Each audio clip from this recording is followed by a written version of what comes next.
Saya datangin bupati, wali kota, gubernurnya. Jangan cuma dipakai buat jadi alat pemilih suara di pilkada. Ini dipertanggungjawabkan yang 300.000 ini. Itu 300.000 itu uang jajan anak saya tuh di SMA Dipo itu. Gak pantas saya bilang. Yang kemarin disampaikan soal liberalisasi yang mana? Coba kasih saya contohnya. Nggak pernah bisa ngasih contoh. Aneh kan? Ngotot bicara liberalisasi tapi nggak bisa kasih contoh. Apa sih yang dimaksud dengan liberalisasi di sini? Nah, yang begini-begini harus membuat teman-teman di nakes, kawan-kawan kesehatan itu lebih cerdas lagi lah gitu ya. Jadi supaya nggak saya bilang, nanti kalau saya bilang bodoh kan nggak enak didengarnya ya. Saya nggak pernah bicara sampah, nggak pernah. Saya berani bicara karena saya punya dasar, jadi nggak pernah bicara sampah saya. Karena saya sebagai wakil rakyat pun di Komisi 9 tetap menjadi kontrol sistem yang efektif terhadap regulasi yang negatif impact kepada masyarakat, kepada rakyat Indonesia, karena saya adalah wakil rakyat.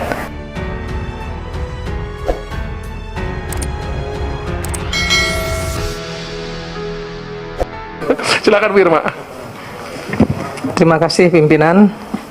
Assalamualaikum warahmatullahi wabarakatuh.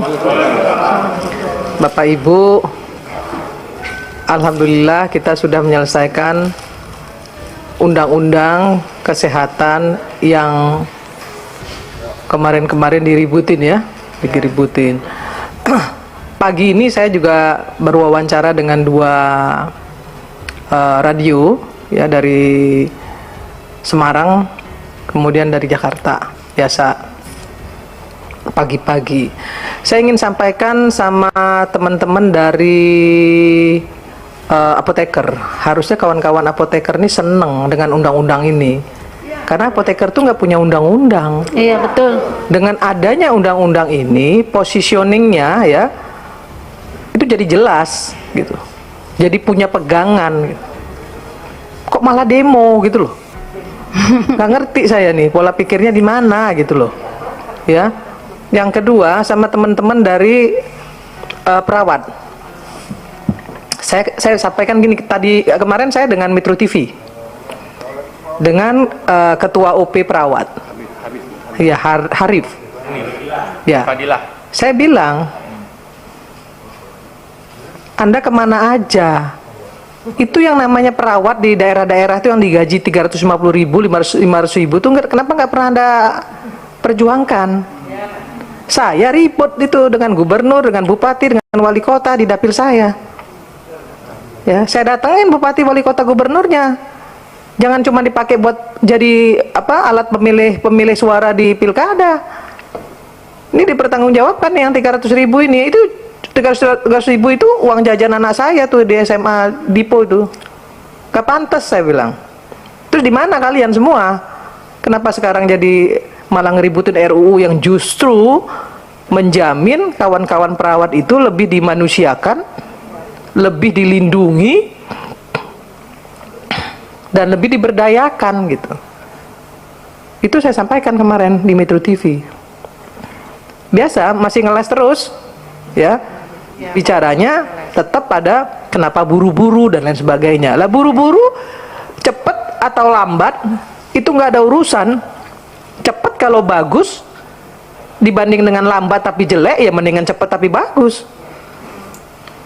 Kan naskah akademiknya memang sudah kita siapkan sebelumnya, bukan baru tiba-tiba kita bikin naskah akademiknya ketika kita melakukan rapat-rapat. Jadi mereka keliru. Nah, harusnya yang begini-begini didengar oleh teman-teman yang ada di sini, sampaikan juga ke kawan-kawan yang teman-teman kenal juga gitu ya. Sudahlah, cukuplah demo-demonya.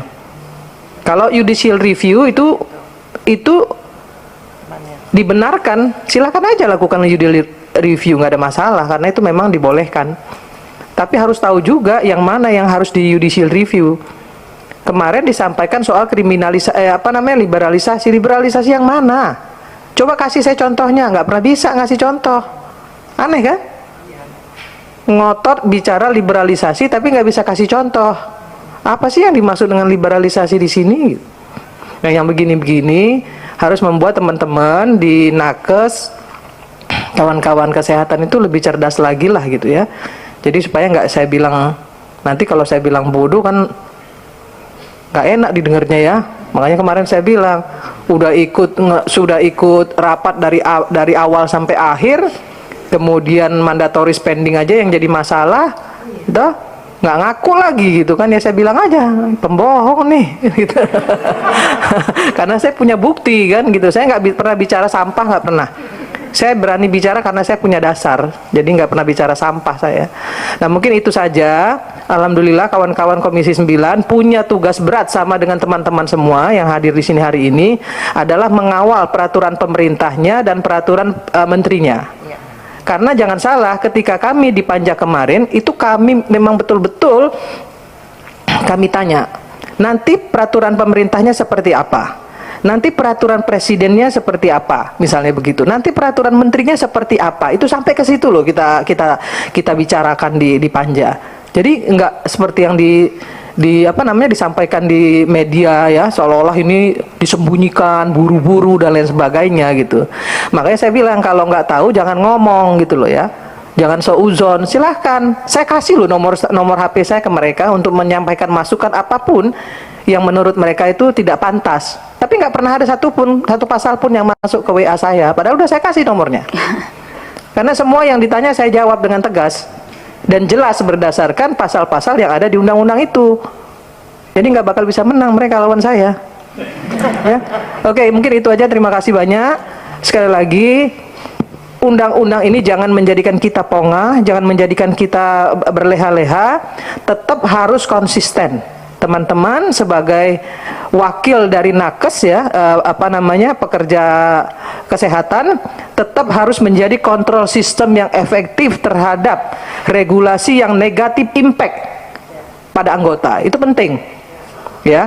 Itu penting, karena saya sebagai wakil rakyat pun di Komisi 9 tetap menjadi kontrol sistem yang efektif terhadap regulasi yang negatif impact kepada masyarakat, kepada rakyat Indonesia, karena saya adalah wakil rakyat. Mungkin itu saja, terima kasih banyak. Saya tutup dengan wallahul muwaffiq ila aqwamit thoriq. Assalamualaikum warahmatullahi wabarakatuh. Waalaikumsalam.